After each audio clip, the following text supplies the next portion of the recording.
जय हिंद साथियों, एक बार फिर से स्वागत करता हूं आपके अपने YouTube चैनल ज्ञान गंगा एजुकेशन पर। आइए अब हम जानते हैं विद्यालय के विभिन्न स्तरों पर निर्देशन कार्य, या फिर यूं कहें कि विद्यालय के विभिन्न स्तरों पर निर्देशन की भूमिका, या यूं कहें कि विद्यालय के विभिन्न स्तर पर निर्देशन की आवश्यकता। ये इन तीनों पहलुओं में, चाहे आवश्यकता की बात हो, भूमिका की बात हो, कार्य की बात हो, लगभग एक जैसे सुंदर पॉइंट देखने को मिलते हैं निर्देशन में। तो आपको ध्यान रहे कि अगर प्रश्न पूछता है कि विद्यालय के विभिन्न स्तरों पर निर्देशन के कार्य, विद्यालय के विभिन्न स्तरों पर निर्देशन की आवश्यकता, निर्देशन का महत्व या निर्देशन प्रक्रिया, इस सबके लगभग एक जैसे उत्तर आपको देखने को मिलेंगे। आइए शुरू करते हैं कि विद्यालय के विभिन्न स्तरों पर निर्देशन कार्य, निर्देशन प्रक्रिया कैसे काम करती है, किस प्रकार से दिया जाता है और क्या क्या बातें शामिल होती है इसमें। निर्देशन कार्य शुरू करने के पहले मैं फिर से एक बार डिफाइन करूंगा निर्देशन को, कि निर्देशन का आशय व्यक्ति को समस्या समाधान करने योग्य बनाना है, जिससे व्यक्ति इस काबिल बन जाए, इतना प्रबल, इतना होशियार बन जाए कि अपनी समस्या का समाधान स्वयं कर सके और अपने संकटों से बाहर निकल सके, अपनी बाधाओं को दूर करके अपना विकास कर सके। तो यहाँ पे निर्देशन का मतलब केवल सहायता करना नहीं, बल्कि सहायता करने से अधिक है। निर्देशन का मतलब व्यक्ति को ही होशियार बनाना, जो समस्या ग्रसित व्यक्ति है उसको अपने अंतरात्मा का ज्ञान कराना, ताकि वो अपनी समस्या का समाधान खुद ढूंढ सके और अपने निर्णय स्वयं ले सके। तो हम बात करते हैं विद्यालय के विभिन्न स्तर के बारे में, तो चर्चा करेंगे। यहाँ पर आपको विभिन्न स्तरों का मतलब है कि प्राथमिक स्तर, माध्यमिक स्तर, उच्चतर माध्यमिक स्तर और महाविद्यालयीन स्तर। हमने इस शिक्षा के माध्यम से इन स्तरों को 4 भागों में बांट रखा है और आगे देखते हैं। इसमें हम बारी बारी चर्चा करेंगे कि प्राथमिक विद्यालय पर निर्देशन किस प्रकार कार्य करता है या कैसे दिया जाता है, या उसकी आवश्यकता क्यों है प्राथमिक स्तर पे, प्राइमरी के बच्चों के लिए। माध्यमिक स्तर पर निर्देशन कार्य या निर्देशन प्रक्रिया, इसके द्वारा हम चर्चा करेंगे कि जो बच्चे माध्यमिक स्तर पे होते हैं उनको किस प्रकार निर्देशन कार्य या प्रक्रिया की आवश्यकता पड़ती है। इसके अलावा उच्चतर माध्यमिक स्तर और अंतिम के रूप में महाविद्यालय स्तर पे बच्चों को निर्देशन कार्य की आवश्यकता या निर्देशन प्रक्रिया की आवश्यकता क्यों पड़ती है, उनको समय समय पर निर्देशन क्यों चाहिए, किस लिए चाहिए, किस बात के लिए चाहिए, ये सारी चर्चाएं हम अपने इस वीडियो में करेंगे। तो आइए शुरू करते हैं। सबसे पहला लेवल प्राथमिक स्तर पर निर्देशन कार्य या प्राथमिक स्तर पर निर्देशन की आवश्यकता क्यों है, किस बात के लिए है। तो सबसे पहली बात मैं करूंगा कि नवीन विद्यालय जीवन से परिचित कराना। जी हाँ, हम प्राथमिक स्तर की बात कर रहे हैं। तो उस समय प्राथमिक में जब प्रवेश लेता है बच्चा, तो उसकी उम्र 4 साल 5 साल होती है। 4 साल या 5 साल की अवस्था में वो बच्चा विद्यालय में प्रवेश करने जाता है या विद्यालय में प्रवेश करता है। आज के वर्तमान परिवेश में प्ले ग्रुप, या हम यूं कहें कि प्ले स्कूल, जिसमें बच्चा 2.5 साल के बाद, 2 साल के बाद जाना शुरू कर देता है। लेकिन हम मोटे तौर पर बात करें, सभी जनमानस की बात करें, क्योंकि प्ले स्कूल में कुछ ही बच्चे, पूरे भारत के या पूरे पॉपुलेशन के सभी बच्चे प्ले स्कूल को ज्वाइन नहीं करते। कुछ ही बच्चे जो शहरों में रहने वाले हैं, जहां व्यवस्था है प्ले स्कूल की, वो लोग प्ले स्कूल 2 साल की उम्र में, 2.5 साल की उम्र में ज्वाइन करते हैं। लेकिन अधिकांश बच्चे 4 साल या 5 साल की उम्र में प्राथमिक शिक्षा में प्रवेश लेते हैं या प्राथमिक शिक्षा प्रारंभ करते हैं। प्राथमिक शिक्षा से आशय कक्षा 1 से लेकर कक्षा 5 तक की है, यानी उनकी उम्र कितनी होती है, 4 से 5 साल। और इस अवस्था में नवीन विद्यालय जीवन से परिचित कराना, उस अवस्था में सबसे पहले बच्चे को निर्देशन की आवश्यकता पड़ती है, ताकि बच्चा अपना जो नवीन विद्यालय है, जो अपना पहला विद्यालय है, क्योंकि बच्चे का पहला विद्यालय, उसका घर, उसके माता पिता ही टीचर होते हैं। बच्चे का पहला स्कूल उसका घर होता है। वो अपने घर के दायरे से निकलकर और विद्यालय जा रहा है, उसके लिए एक नया जगह है, एक नई जगह है। उसमें वहां पे कैसा रहन सहन है, वहां पे उसके छोटे छोटे दोस्त कैसे बनेंगे, टिफिन कैसे शेयर करना है, लोगों के साथ कैसे बात करना है, मैम से कैसे बात करना है, अपनी प्रॉब्लम्स को सुसु कोठी के बारे में कैसे बताना है, खुल के बात करना है। इन सब सारी चीजों के लिए बच्चों को निर्देशन की विशेष आवश्यकता पड़ती है। इसलिए विद्यालय स्तर पर अगर बात करें कि निर्देशन प्रक्रिया या निर्देशन कार्य या निर्देशन की आवश्यकता, तो उसमें मुख्य पॉइंट है नवीन विद्यालय जीवन से परिचित कराना। बच्चों को हम निर्देशन के माध्यम से उनके जो विद्यालय है, जहां वो प्रवेश लिए हुए हैं कक्षा 1 में, उनको हम बार बार निर्देशन के माध्यम से समझाने की कोशिश करते हैं कि आपका नया विद्यालय है या आपके यहाँ पे नए फ्रेंड सर्कल बनेंगे, सबसे मिलजुल के रहना, टीचर की बात मानना, एक्सेट्रा, ढेर सारी बातें। दूसरे पॉइंट की बात करें कि अब इसके अलावा और क्या क्या निर्देशन की आवश्यकता पड़ती है, किन किन पहलुओं पे, किन किन बिंदुओं के लिए बच्चों को निर्देशन की आवश्यकता पड़ती है। तो दूसरा पहलू चर्चा करेंगे, रचनात्मक कार्य की ओर आकर्षित करना। बच्चा चूंकि अभी बचपन में होता है, उसके अंदर ढेर सारी जिज्ञासा होती है कि कैसे करूं, किस तरह करूं, कैसे करना चाहिए। ये सब सारी बातों के लिए उनके पास दिमाग में आइडिया तो आते हैं पर वो निकाल नहीं पाते। उन बच्चों को टीचर के माध्यम से, टीचर क्या करता है, उन बच्चों की एक्टिविटी को देखता है, मेजर करता है, समझता है और उनके अंदर जो क्रिएटिविटी है, जो रचनात्मक कार्य है, उनको आकर्षित करता है कि आओ कागज के जहाज कैसे बनाएं। बच्चा फर्स्ट टाइम आता है स्कूल में, कागज की जहाज, कागज से चिड़िया कैसे बनाए, कागज की फोल्डिंग या कागज से कट करके विभिन्न प्रकार के फूल पत्ती बनाना। तो वो रचनात्मक कार्यों की ओर जब बच्चे को आप निर्देशन के माध्यम से आकर्षित करेंगे तो बच्चे के मन में और भी क्रिएटिविटी आइडिया बचपन से ही उत्पन्न होना शुरू हो जाएगा। आप आजकल देखते हैं छोटे छोटे बच्चों को भी प्रोजेक्ट मिलने लगा है। अपने स्कूलिंग के दौरान स्कूल में उनको प्रोजेक्ट कार्य दिए जाते हैं कि बेटा इसका प्रोजेक्ट बना के लाना है। छोटा मोटा प्रोजेक्ट क्लास 3 में, 4 में, 5 में, शायद क्लास 1, 2 में प्रोजेक्ट न मिलता हो, लेकिन प्राथमिक स्तर पे क्लास 3, 4, 5 पे प्रोजेक्ट मिलना शुरू हो जाता है। क्योंकि बच्चे क्या होंगे, उस प्रोजेक्ट के माध्यम से जो निर्देशन मिलेगा उनको, उसमें वो रचनात्मक कार्यों की ओर आकर्षित होंगे।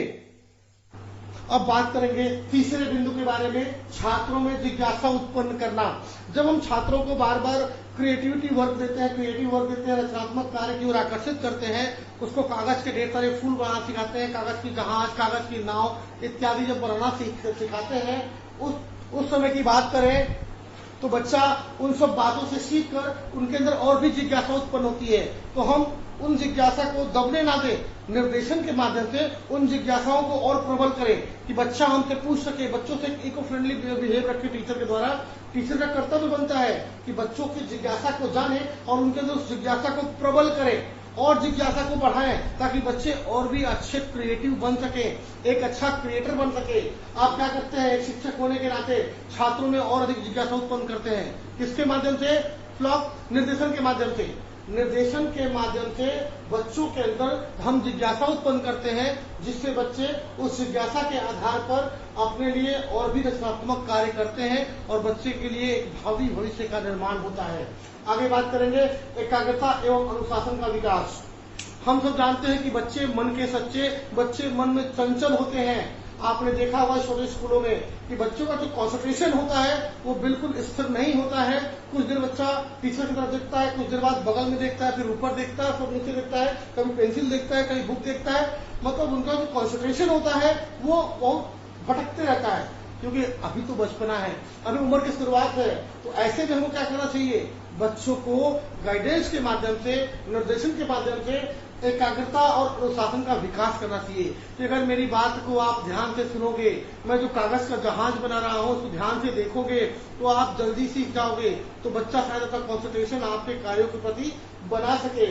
इसलिए गाइडेंस के माध्यम से बच्चों की एकाग्रता और अनुशासन का विकास करना चाहिए। आपस में आपने शिकायतें देखी होंगी, क्लास 1, क्लास 2 में बच्चे अक्सर शिकायत करते हैं, मिस जी ये मुझे मार रहा है, मैम ये मुझे धक्का दे रहा है, मैम मुझे बाथरूम जाना है। 10 तरह की बच्चों की शिकायतें होती है, आपस में एडजस्टमेंट नहीं कर पाते हैं। इसलिए उनको आवश्यकता होती है सही कंसंट्रेशन और सही अनुशासन की, जिससे बच्चे सही अनुशासन का विकास कर सके और आगे के लिए उनको बहुत बेहतर काम आने वाला है। आगे बात करें समायोजन में सहायता करना। बच्चे अपने स्कूली लाइफ में अपने आप को एडजस्ट नहीं कर पाते हैं, क्योंकि वो पहले घर में बड़े लाड प्यार से बड़े होते हैं और स्कूल में कोई टीचर उनको डांट लगा देती है होमवर्क के लिए, या कोई फ्रेंड्स उनको परेशान करता है। बच्चे के पास रंग बिरंगे पेन, रंग बिरंगे पेंसिल्स इत्यादि होते हैं। गलती से कोई बच्चा चोरी कर लेता है या जिज्ञासा में कोई बच्चा रख लेता है। बच्चों को बड़ा मजा आता है दूसरे की पेंसिल्स देख के, और उसको कलेक्ट करने की बड़ा मन होता है कि ये पेंसिल काश मेरे पास होता, ये बॉक्स मेरे पास होता है। अक्सर बच्चे एक दूसरे का सामान उठा लेते हैं बिना बताए। मैं चोरी तो नहीं कहूंगा कि बच्चों के दिमाग में इतना चोरी का ज्ञान नहीं होता है, लेकिन उन भटकाओं से बचने के लिए बच्चों को समायोजित करने के लिए निर्देशन की आवश्यकता पड़ती है कि ये आपका फ्रेंड है, फ्रेंड के साथ कैसा बिहेव करना है, टीचर के साथ कैसे एडजस्ट करना है। उनको बचपन से ही डालिए, बचपन से उनके दिमाग में मैसेज डालिए कि आपको कैसे एडजस्ट करना है। अगर आपने बचपन से ही बच्चों के मन में एडजस्टमेंट की नींव डाल दी निर्देशन के माध्यम से, तो भविष्य में बच्चा एक बेहतर एडजस्टमेंट की प्राणी बन सकता है। वो हर जगह अपने आप को एडजस्ट कर सकता है, समावेश कर सकता है। आगे बात करते हैं सद्गुणों का विकास। छोटे बच्चों के अंदर सद्गुणों का विकास करना बहुत जरूरी है, क्योंकि छोटे बच्चे के अंदर एक बार अगर भटकाव आ गया, अगर उसको बदमाशी में अगर मजा आ गया, बच्चे बदमाशी करते हैं और हम रोक टोक नहीं लगाते हैं, उनको अच्छे गुणों के विकास उनके अंदर नहीं करते हैं, तो बच्चे को अगर एक बार गलत काम में मजा आ गया, या दूसरे की पेंसिल चुराने में, दूसरे के सामान को रखने में, पैसे चुराने में, चटपटी चीजें खाने में, या मस्ती करने में, जिसमें उनका दिमाग इन्वॉल्व हो गया, वो बच्चा उससे निकल नहीं पाता है, उसको उसी में मजा आता है। लेकिन एक शिक्षक होने के नाते आपको क्या करना है, उनके अंदर सद्गुणों का विकास करना है। सद्गुणों मतलब अच्छे गुणों का विकास करना है कि बेटा कैसे पढ़ाई करें, कैसे उठे, कैसे बैठे, टीचर से कैसे बात करना है, फ्रेंड के साथ कैसे बिहेव करना है, लंच को कैसे फिनिश करना है, अपने कपड़ों को कैसे ठीक ठाक रखना है, कैसे वेल मेंटेन रह सकोगे। ढेर सारे सद्गुण है, आचरण, विचार, ईमानदारी, ये सारी बातें बच्चों को गाइडेंस के माध्यम से सिखाई जा सकती है। आगे बात करें सामाजिक गुणों का विकास। बच्चे के अंदर अभी सामाजिक गुण का विकास प्रारंभ ही हुआ है, क्योंकि बच्चा एक सामाजिक प्राणी था बस परिवार के लिए, लेकिन जब वो परिवार से बाहर निकला अपने स्कूल के लिए, तो उसके समाज का दायरा और बड़ा हो रहा है। वो अपने परिवार के लोगों को दादा, नाना, मामा, मामी या मम्मी, पापा, भैया बोल रहा था, उनकी रिस्पेक्ट कर रहा था। लेकिन बाहर निकलने के बाद बच्चे कंट्रोल के बाहर हो जाते हैं। कई बार देखा गया है कि बच्चे रोते हैं, अपने आप को हेजिटेट फील करते हैं कि बाहर में कोई पहचानता नहीं है, बहुत संकुचित भावना वाले हो जाते हैं। ऐसे समय में टीचर को चाहिए कि बच्चों के अंदर सामाजिक गुणों का विकास करे, उनके अंदर जो अंतर्मुखी की भावना है उसको बदल कर उसको बहिर्मुखी करे, बच्चों को बोलने का अवसर दे, बच्चों को अपनी समस्या बताने के लिए समय दे और उनका सही से बातचीत करे, जिससे बच्चे अपनी बातों को खुल के आपके सामने रख सके। और एक टीचर होने के नाते आपकी जिम्मेदारी बनती है कि बच्चों में सभी सामाजिक गुणों का विकास करें। आगे बात करते हैं सकारात्मक दृष्टिकोण का विकास।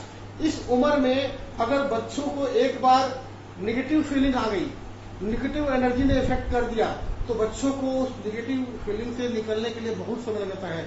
बच्चा मान लेता है कि मुझसे ये काम नहीं होगा, तो इस समय आप एक शिक्षक होने के नाते आपकी जिम्मेदारी बनती है कि बच्चे के अंदर पॉजिटिव एनर्जी या पॉजिटिव डायमेंशन एटीट्यूड उनके अंदर भरे कि नहीं बेटा, पहली बार तुम फेलियर हुए हो, कोई बात नहीं, फला व्यक्ति था जो इतनी बार फेल होने के बाद ट्राई करते रहा और सक्सेस हुआ। तो बच्चों में आप सकारात्मक दृष्टिकोण डालें, क्योंकि ये उम्र होती है प्रयत्न और भूल की। बच्चा प्रयास करता है, ए लिखने का प्रयास करता है, लेकिन कुछ त्रुटियां होती है, लाइन टेढ़ा होता है, कुछ डिजाइन बनावट अलग होती है। इसका मतलब ये नहीं कि आप उसको रोज डांटते रहे कि तुमने गलत लिखा, नहीं। बच्चों में पॉजिटिव एनर्जी का विकास करें, उनको उनके दृष्टिकोण को विकसित करें। कोई बात नहीं बेटा, अगली बार से और बेहतर आप कर सकते हैं। जब पॉजिटिव एनर्जी, आप सकारात्मक दृष्टिकोण का विकास करेंगे तो बच्चा अपने लिए बेहतर सीखेगा और आगे जाएगा। आगे बात करते हैं संवेगित स्थिरता का विकास। बच्चे बड़े इमोशनली होते हैं, थोड़ा सा डांट दो तो रोना शुरू कर देते हैं, थोड़ा सा कुछ बोल दो तो उनको बुरा लग जाता है, क्योंकि घर में माता पिता उनको बड़े लाड प्यार से पालते हैं और स्कूल में आने के बाद उनके माता पिता तो रहते नहीं है। बच्चा अपने आप को ऐसे ही सिक्योर फील नहीं करता है, और ऐसी स्थिति में बच्चों को बोलना, डांटना उनके लिए बहुत बड़े मार के बराबर हो जाता है। इस स्थिति में बच्चा क्या करता है, अपने संवेगों पर नियंत्रण नहीं कर पाता है, छोटी छोटी बात पर रोना शुरू करता है, छोटी छोटी बात पर जिद करता है, क्योंकि घर वो ऐसे माहौल में रहा है, घर में माता पिता से बार बार जिद करके कोई सामान लेता है, माता पिता जिद करके खिलौने लेता है, रोता है, उसके रोते ही उसके माता पिता सामने आते हैं और बच्चे को बड़े प्यार से पुचकारते हैं और सिखाते हैं। लेकिन स्कूल में उसको इतना पुचकारने वाला कोई नहीं है, उसके समय उसके इमोशन ऐसे ही छोटी छोटी बातें होते रहते हैं, वो ऐसे ही इमोशनल होते रहता है। ऐसे स्थिति में एक शिक्षक होने के नाते आपकी जिम्मेदारी बनती है कि आप बच्चों को इमोशनल स्थिरता की ओर विकास करें कि बेटा छोटी छोटी बात पे रोया नहीं करते, रोने से कोई चीज नहीं आती, रोने से समस्या का समाधान नहीं होता, समस्या का समाधान आपको खुद करना है। क्या नहीं आपके पास, मुझसे बताओ, बिल्कुल मत रो, क्या ऐसी कौन सी चीज चोरी हो गई है, क्या मिसिंग है आपका, क्यों परेशान हो। ये सारी बातें आप बच्चे के दिमाग में जब डेवलप करते हैं तो बच्चे के अंदर संवेगित स्थिरता आती है। अगली बार कोई समस्या होती है, उसका कोई सामान चोरी हो जाता है, कुछ चीज गुम जाता है, या फिर लंच बॉक्स में से कोई रोटियां खा लेता है, पराठे खा लेता है, तो बच्चा रोने की बजाय अपने टीचर्स को अपनी बात को शेयर करता है कि मैडम मेरे साथ ऐसा हुआ। लेकिन जब बच्चे में संवेदनात्मक स्थिरता नहीं होगी, ऐसे स्थिति में बच्चे छोटी छोटी बात पर रोना शुरू करते हैं, हाथ पर पटकना शुरू कर देते हैं। तो आपको क्या करना है शिक्षक होने के नाते, बच्चों में जो इमोशन है, इमोशन को स्थायी करना, स्थिरता प्रदान करनी है कि बेटा कोई शिकायत हो, कोई समस्या हो तो बिल्कुल आप परेशान ना हो, आके मुझे इन्फॉर्म करो, अपने मदर फादर को बताओ या मुझे टीचर को बताओ, जिससे आपकी समस्या दूर हो सके। आप बिल्कुल रोना नहीं, परेशान नहीं होना। इसके अलावा बात करूंगा मैं, महत्वपूर्ण बात है नैतिक विकास। प्राथमिक स्तर पे सबसे अधिक जरूरी होती है बच्चों में नैतिक विकास को बढ़ावा देना, क्योंकि जो मोरल डेवलपमेंट है, बच्चे आज के वर्तमान युग की बात करें तो बच्चे इंटरनेट, मोबाइल और गूगल में इतने घुल मिल गए हैं, उनको मोरलिटी से खासकर कोई मतलब नहीं रहा।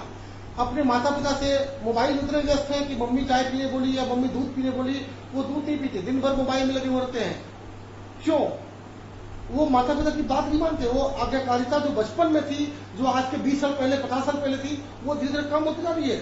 बच्चा और जिद्दी होता जा रहा है, बच्चा माता पिता की बात को नहीं मानता, बच्चा बात बात में माता पिता से लड़ देता है, क्योंकि वो 5 साल से ऊपर हो गया, बड़ा हो गया, जिद्दी हो गया है। ऐसे स्थिति में एक शिक्षक होने के नाते आपकी जिम्मेदारी बनती है कि आप बच्चों में मोरल डेवलपमेंट या मोरल एक्टिविटी का डेवलपमेंट करें कि नहीं, वो हमारे गार्जियन है, वो जो सिखा रहे हैं बेहतर सिखा रहे हैं। आपके भावी भविष्य की बात कर रहे हैं, आप मोबाइल फोन उतना ही यूज करो जितना आवश्यकता हो। आपने एक बार गेम खेल लिया, एक बार वीडियो देख लिया, अब आप पढ़ाई पे लगो, अपने दैनिक कार्य को खुद करने की कोशिश करो, छोटी छोटी बातों को, छोटी छोटी कामों को करो, हैबिट डालो, क्योंकि आपकी उम्र धीरे धीरे बढ़ती जा रही है, आपकी जिम्मेदारियां बढ़ती जा रही है, आप बाल्यावस्था को धीरे छोड़ रहे हैं, आप मध्य बाल्यावस्था में आ रहे हैं, आपको खुद स्कूल जाना होता है, अपने पैरों पे खुद पढ़ाई करनी होती है, ढेर सारी किताबें उठानी होती है। ऐसी स्थिति में आप माता पिता को बिल्कुल परेशान ना करो, लोगों से अच्छे से बात करो, अच्छे से पेश आओ और उनकी बातों को मानो, आज्ञाकारी बनो, इत्यादि ढेर सारे जो मोरल एजुकेशन है उसका ज्ञान आपको इस स्तर पे देना बहुत आवश्यक होता है, क्योंकि प्राथमिक स्तर पे जो बालक भटक जाता है या गलत संगति में आ जाता है, उस बालक को फिर से पुनः वापस लाना बड़ा कठिन होता है। इसलिए बच्चों को बचपन से ही सुधारना शुरू कर दें। कहते हैं कि बांस जब कच्चा होता है तो वो मुड़ जाता है, लेकिन अगर बांस सूख जाता है तो मुड़ता नहीं, बल्कि मुड़ने पर टूट जाता है। तो फ्लेक्सिबल है बच्चे, अभी इस आयु में बच्चा फ्लेक्सिबल होता है, उसको अपने आकार में आप ढाल सकते हैं। उस आकार के माध्यम से आप बच्चों में नैतिक विकास के माध्यम से आप एक बेहतर इंसान बना सकते हैं। अब आइए चर्चा करें माध्यमिक स्तर पर निर्देशन कार्य। अगर हम दूसरे स्तर की बात करें, अभी हमने चर्चा किया प्राथमिक स्तर पे जो बच्चे होते हैं, 4 से 10-11 साल के बच्चे होते हैं, उस आयु वर्ग में बच्चों को किस प्रकार निर्देशन की आवश्यकता पड़ती है, आइए चर्चा करते हैं। कि उसके अलावा अब हमारे बच्चे जब 5वीं पास हो चुके हैं या उनकी उम्र 11 से 18 वर्ष हो चुकी है, या यूं कहें कि 5वीं, 6वीं, 7वीं, 8वीं, 9वीं, 10वीं, ये 5 साल का एजुकेशन पूरा करेंगे। ये 11 से 18 वर्ष के बीच में, यानी 6वीं से लेके 10वीं तक को हम माध्यमिक स्तर बोल देते हैं। ऐसे सामान्य तौर पे 6वीं से 8वीं तक को हम माध्यमिक स्तर कहते हैं, लेकिन हम मान के चलते हैं कि 10वीं तक के बच्चे। अब इस आयु वर्ग में बच्चों को किस प्रकार के निर्देशन की आवश्यकता पड़ती है, किन किन क्षेत्रों में पड़ती है आवश्यकता, उस पर चर्चा करेंगे। तो माध्यमिक स्तर पर निर्देशन की आवश्यकता या माध्यमिक स्तर पर निर्देशन कार्य या माध्यमिक स्तर पर निर्देशन की प्रक्रिया, आइए देखते हैं। पहले पॉइंट के रूप में मैंने लिखा है कि विभिन्न विषयों की जानकारी देना। बच्चा पहले प्राथमिक विद्यालय में था, वो सामान्य विषय पढ़ रहा था, लेकिन जब वो 6वीं में प्रवेश लेता है तो उसके सामने स्कूल का दायरा और बड़ा होता है।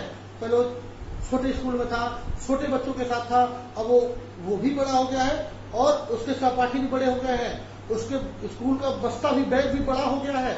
उसको कौन से सब्जेक्ट कैसे पढ़ने हैं, कब पढ़ने हैं, किस सब्जेक्ट पे कितना फोकस करें, किस सब्जेक्ट में मेरा इंटरेस्ट है, कौन सा सब्जेक्ट मुझे समझ नहीं आ रहा है, ये सब सारी बातों के लिए उसको विभिन्न विषयों की जानकारी की आवश्यकता होती है। और एक शिक्षक होने के नाते आपकी जिम्मेदारी बनती है, आपको चाहिए कि बच्चे के मन में जो संभ्रांति है विषयों को लेकर, उनको स्पष्ट रूप से हम समझाएं और एक बेहतर छात्र बनाने की कोशिश करें। आइए जानते हैं दूसरे बिंदु के बारे में, विभिन्न व्यवसायों की जानकारी। जब बच्चे 8वीं पास होते हैं, 10वीं पास होते हैं, तो उनके अंदर एक भटकाव होता है कि अब तो मैं पास हो गया, मुझे आगे पढ़ाई नहीं करनी है। कुछ बच्चों को पढ़ाई में इंटरेस्ट नहीं होता है, रुचि ही नहीं होती, पढ़ने का मन नहीं होता है, या कुछ बच्चे मजबूरीवश पढ़ाई छोड़ देते हैं। इस दोनों परिस्थितियों में बच्चे को कौन से व्यवसाय का चुनाव करना चाहिए, उसके पास होने के पहले 8वीं के पहले कक्षा 6वीं 7वीं और 8वीं के दौरान ही आप बच्चों को व्यवसायिक शिक्षा के बारे में या विभिन्न व्यवसाय के बारे में जानकारी देना चाहिए आपको शिक्षक होने के नाते। यदि आप 8वीं पास हैं तो आपके योग्य कौन कौन सा व्यवसाय हो सकता है, आपके रुचियों के आधार पे आप किस व्यवसाय को करेंगे तो आपको बेहतर सफलता मिल सकती है और आप किस तरह से आगे बढ़ सकते हैं। अब व्यवसाय के चुनाव में बच्चों को आपकी मदद की बेहद आवश्यकता होती है ताकि बच्चा समझ सके कि मैं कौन से व्यवसाय में अपने आप को इन्वॉल्व करूं। क्योंकि कई बार बच्चों को सही निर्देशन न मिलने के कारण बच्चा क्या करता है, कुछ काम नहीं मिलता तो लेबर का काम करना शुरू करता है। जी कौन सा काम? लेबर का काम करना शुरू करता है। बच्चे लेबर का काम करते हैं जिसके कारण बच्चे का सही व्यवसाय चुनाव नहीं हो पाता है और बच्चा अपने व्यवसाय में अच्छा या सफल नहीं बन पाता है। इसलिए एक शिक्षक होने के नाते बच्चों को इस माध्यमिक स्तर पे आपको विभिन्न व्यवसायों की जानकारी देनी चाहिए और उनको बताना। अब हम अगले बिंदु की चर्चा करेंगे कि छात्रवृत्ति अवसरों की जानकारी देना। कुछ बच्चे जो आर्थिक रूप से बड़े कमजोर होते हैं, एक शिक्षक होने के नाते आप उनको ये बताइए कि आप छात्रवृत्ति कैसे पा सकते हैं या स्कॉलरशिप के माध्यम से आप उच्च शिक्षा की ओर कैसे बढ़ सकते हैं या निःशुल्क पढ़ाई कैसे कर सकते हैं। जैसे आजकल नवोदय विद्यालय की योजना चलती है जिसमें बच्चों को निःशुल्क यहाँ तक कि आपको खाना भोजन कपड़े सब कुछ मिलता है फ्री में। ये सब स्कीम आपको बच्चों को बताएं ताकि बच्चे अंदर से मोटिवेट होकर एक अच्छे योग्यता का परिचय दे सकें या एक अच्छी उपलब्धि को अर्जित कर वो छात्रवृत्ति और नवोदय विद्यालय की ओर अपने निःशुल्क शिक्षा या अच्छी शिक्षा प्राप्त कर सकें। इसके अलावा अभिरुचियों और अभिवृत्तियों का विकास करना। माध्यमिक स्तर पर बच्चों के अभिरुचि और अभिवृत्ति का विकास करना बेहद जरूरी होता है कि उनका इंटरेस्ट किस तरफ है, उनकी रुचि किधर है, बच्चा क्या करे तो अधिक सफल बनेगा, उसको क्या करना चाहिए, क्या उचित क्या अनुचित, इस चीज का ज्ञान देना बेहद जरूरी है इस आयु वर्ग पे। इसलिए माध्यमिक स्तर पर बच्चों की अभिरुचि यानी इंटरेस्ट और अभिवृत्ति, उनका एटीट्यूड कैसा होना चाहिए, इसको डेवलप करना आपकी जिम्मेदारी बनती है। आगे बात करेंगे संवेगात्मक स्थायित्व का विकास। हमने प्राथमिक स्तर पर चर्चा किया कि बच्चे के संवेग पर नियंत्रण करना और हम आगे बात कर रहे हैं अस्थायी संवेग। बच्चों को नियंत्रित करना हमने प्राथमिक में सिखा दिया, लेकिन माध्यमिक स्तर पे बच्चों को सिखाना पड़ेगा कि आपके जो इमोशन है उसको आप कंट्रोल करना सीख जाओ। कब कितना रोना है, कब कितना इमोशनल होना है, ये आपकी जिम्मेदारी है। आप एक बेहतर इंसान बनने के रास्ते पर चल चुके हैं। निर्देशन के माध्यम से बच्चों को हम संवेगात्मक स्थायित्व का विकास कर सकते हैं। आगे चर्चा करें तो अनुशासन का विकास। अभी हमने प्राथमिक स्तर पे अनुशासन के विकास की चर्चा की थी कि प्राथमिक स्तर पे बच्चे क्या होते हैं, एक गीली मिट्टी के समान होते हैं, उनको जैसा आकार देंगे वैसा बन जाएंगे। हमने बच्चों को आकार देना शुरू कर दिया था, अनुशासन या अनुशासन की बात करना, अनुशासन के बारे में बताना शुरू किया था। लेकिन माध्यमिक स्तर पे बच्चे का मन और भी जिज्ञासु और भी चंचल हो जाता है। बच्चे को फिर से आपको अनुशासन की तरफ खींचना होता है। अनुशासन व्यक्ति के तीनों स्तर पे काम आता है, माध्यमिक, प्राथमिक और उच्चतर माध्यमिक। इन तीनों स्तर पे बच्चों को समय समय पर अनुशासन की आवश्यकता पड़ती है, नहीं तो बच्चे बिल्कुल भटकाव की ओर आगे बढ़ जाते हैं। इसलिए बच्चों को माध्यमिक स्तर पर अनुशासन का विकास करना बेहद जरूरी हो जाता है। आगे बात करें व्यवसायिक कौशलों का विकास।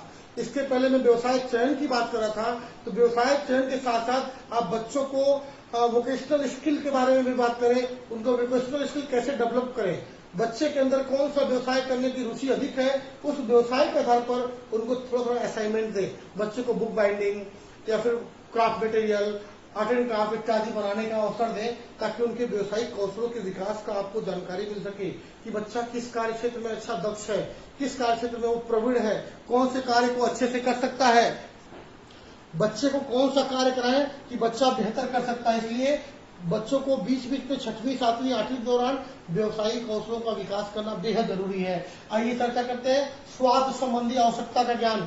बच्चों को माध्यमिक स्तर पे अपने आप को स्वस्थ रखने के लिए किन किन बातों की आवश्यकता होती है या क्या क्या चीजों को करना पड़ता है, ये सब जानने के लिए, उनके स्वास्थ्य के प्रति सचेत रहने के लिए ढेर सारे ज्ञान की आवश्यकता होती है। इसलिए माध्यमिक स्तर पे बच्चों को उनके स्वास्थ्य संबंधी आवश्यकता का ज्ञान करा दिया जाए कि आपको कितना कैलोरी खाना खाना है, तो उसको बर्न करने के लिए क्या करना है, आप बुखार होता है तो कौन सी मेडिसिन लेंगे, कैसे अपने आप को फिट तंदुरुस्त रखेंगे, इत्यादि ढेर सारी बातें। कम समय में बात करूंगा कर्तव्य और सहयोग की भावना का ज्ञान। बच्चे अब बड़े हो गए हैं, 11 साल से लेकर 18 साल के बच्चे अच्छे खासे जिम्मेदार व्यक्ति हो गए हैं, एक अच्छे बच्चे हो गए हैं, उनको अपने कर्तव्यों का निर्वहन कैसे करना है, क्योंकि बच्चे इस उम्र में अपने कार्यों को उनको करना सीखना होगा। अपने कार्य वो धीरे धीरे करें खुद, जैसे अपने जूते पॉलिश करना, अपने कपड़े को निकाल के हैंगर पे लगाना, अपने पुस्तकों को छाट कर, या अपने छोटे छोटे सारे काम, साफ सफाई काम खुद करने का उनको हैबिट दीजिए, ताकि बच्चा आगे जाके एक सफल व्यक्ति की तरफ आगे बढ़ सके। उनके कर्तव्यों के बारे में बताइए कि आपके कर्तव्य क्या बनते हैं। आजकल के बच्चे स्कूल से आए, बैग फेंके और पबजी लेके शुरू हो जाते हैं। इन सब बातों से दूर रखिए, उनको अपने कर्तव्य के बारे में बिल्कुल स्पष्ट बताइए कि ये आपकी जिम्मेदारी बनती है, ये आपका कर्तव्य बनता है, आप ऐसे नहीं ऐसे कार्य करें तो शायद बेहतर होगा। उनके अंदर सहयोग की भावना का विकास करिए कि आप अपने साथ साथ अपने सहपाठियों का भी सहयोग करें। आपके पास पड़ोस में जो है आपसे जितना बन सके उतना सहयोग करें। अंत में बात करूंगा कि नैतिकता का संपूर्ण ज्ञान बच्चों के अंदर इस स्तर पर भी मोरलिटी की आवश्यकता होती है। शिक्षक को चाहिए कि वो नैतिक विकास करे बच्चों के अंदर। ढेर सारे महापुरुषों की कहानियों के माध्यम से अच्छे से तो सफल व्यक्तियों के बारे में बता के उनको मोटिवेट करे और उस नैतिकता का पाठ पढ़ाए कि आप सदाचारी बनेंगे तो कैसे होगा, लोगों ईमानदारी की कहानी सुनाए, अच्छे से कैरेक्टर के बारे में बताए, तब जाके बच्चे के अंदर एक संपूर्ण ज्ञान की तरफ, एक संपूर्ण नैतिकता का विकास हो पाएगा। क्योंकि माध्यमिक स्तर पे बच्चे थोड़े से ज्यादा खुल जाते हैं, थोड़े से ज्यादा आत्मनिर्भर होने की कोशिश करते हैं, उनके नसों में थोड़ा सा ज्वार आना शुरू हो जाता है। क्योंकि 12 से 18 वर्ष की जो अवस्था है वो कहा गया है कि संघर्ष और तनाव की अवस्था है। इस आयु में बच्चे को बदमाशी करने में या गलत काम करने में बहुत आनंद आता है, वो किसी भी कार्य को करने के लिए तत्पर रहता है, क्योंकि ये ऐसी अवस्था है। स्टेनले हॉल ने कहा है कि किशोरावस्था संघर्ष और तूफान की अवस्था है। इस अवस्था में आपने अगर बालक के ज्वार को, बालक के गति को सही दिशा प्रदान कर दिया तो बालक एक अच्छा व्यक्तित्व बनकर निकल सकता है। इस आयु वर्ग में बच्चों को विशेष ध्यान देने की आवश्यकता होती है, क्योंकि ये ऐसे आयु है जिसमें बच्चे पढ़ाई लिखाई छोड़ के एक विषम लिंगी की तरफ आकर्षित होते हैं। लड़का लड़की की तरफ और लड़की लड़के की तरफ धीरे धीरे आकर्षण का भाव बढ़ना शुरू हो जाता है। बच्चों में पढ़ाई के अलावा ढेर सारे और कई इमोशंस होने शुरू होते हैं। बच्चों की लंबाई और भार में बढ़ती जाती है। इस आयु वर्ग में इतना बदलाव होता है कि बच्चे उस बदलाव के सामने काफी चीजें भूल जाते हैं। बच्चे की दाढ़ी मुछाड़ी शुरू हो जाती है, लड़कियों के अंदर ढेर सारे बदलाव होते हैं। उस हार्मोनल चेंज को बच्चा एडजस्ट नहीं कर पाता है, तब तक ढेर सारी जिम्मेदारियां। इन सारे बातों को समझते हुए इस आयु वर्ग में नैतिकता का विकास, कर्तव्य और सहयोग की बात, ये सब डालना बहुत जरूरी है। स्वास्थ्य संबंधी आवश्यकता की बात कहा मैंने, तो उस आयु वर्ग में बच्चों के हार्मोन में ढेर सारे चेंजेस होते हैं, खासकर लड़कियों के हार्मोन में ढेर सारे बदलाव होते हैं। उन हार्मोनल चेंज के साथ वो अपने आप को कैसे एडजस्ट करे, अपने आप को कैसे फिट रखे, इसकी जिम्मेदारी बनती है लड़कियों को। और इस बात के लिए आपको समय समय पर निर्देशन कार्यक्रम के माध्यम से उन बच्चों से संपर्क करना होगा, उन बच्चों को बताना चाहिए कि आप इस तरह कार्य कर सकते हैं, अपने आप को ऐसे फिट रख सकते हैं। बिल्कुल इसमें बच्चों को यौन शिक्षा के बारे में बेहतर तरीके से बताना चाहिए, क्योंकि इस आयु वर्ग में बच्चे शर्माते हैं, अपनी बातों को, अपनी समस्याओं को, यौन संबंधी समस्याओं को बता नहीं पाते हैं। इसलिए बच्चों को स्वास्थ्य संबंधी जितनी भी यौन समस्याएं हैं या यौन आवश्यकताएं हैं, उसके बारे में उनको बेहतर तरीके से ज्ञान देना चाहिए निर्देशन के माध्यम से। तब जाके बच्चों को कर्तव्य और सहयोग की भावना का विकास करेंगे। उसके बाद नैतिकता का संपूर्ण विकास करना होगा। आज हमने पढ़ा विद्यालय के विभिन्न स्तर पे निर्देशन कार्यक्रम, जिसमें मैं 2 टॉपिक प्राथमिक स्तर और माध्यमिक स्तर को पूरा किया। इसके भाग 2 में हम पढ़ेंगे उच्चतर माध्यमिक स्तर और महाविद्यालय स्तर पर निर्देशन कार्य किस प्रकार कार्य करता है, या किस तरह निर्देशन की आवश्यकता पड़ती है बच्चों को। इसके पार्ट 2 में देखेंगे आप अगले दिन, तो मैं इसको मेंशन करूंगा। इस प्रश्न में या जो हमने आज विषय वस्तु पढ़ा, इसमें यदि कोई समस्या हो, कोई पूछताछ करना हो, तो आप सीधे मुझे कमेंट बॉक्स में लिख सकते हैं, या मेरे व्हाट्सएप नंबर 9669344871 पे सीधे संपर्क करके बातचीत कर सकते हैं, या व्हाट्सएप के माध्यम से मुझसे इसका नोट्स ले सकते हैं, जिससे आप एक बेहतर स्टडी कर सके और अपने परीक्षा परिणामों को बेहतर बना सके। अगर वीडियो अच्छा लगे, ये सब ज्ञान की बातें पसंद आए, तो आप इस वीडियो को सब्सक्राइब करें, लाइक करें और नोटिफिकेशन ऑन करना बिल्कुल ना भूलें, जिससे समय समय पर मेरी वीडियो आपको मिलते रहे। मिलते हैं इसके पार्ट 2 में जल्दी। तब तक के लिए जय हिंद दोस्तों, जय हिंद।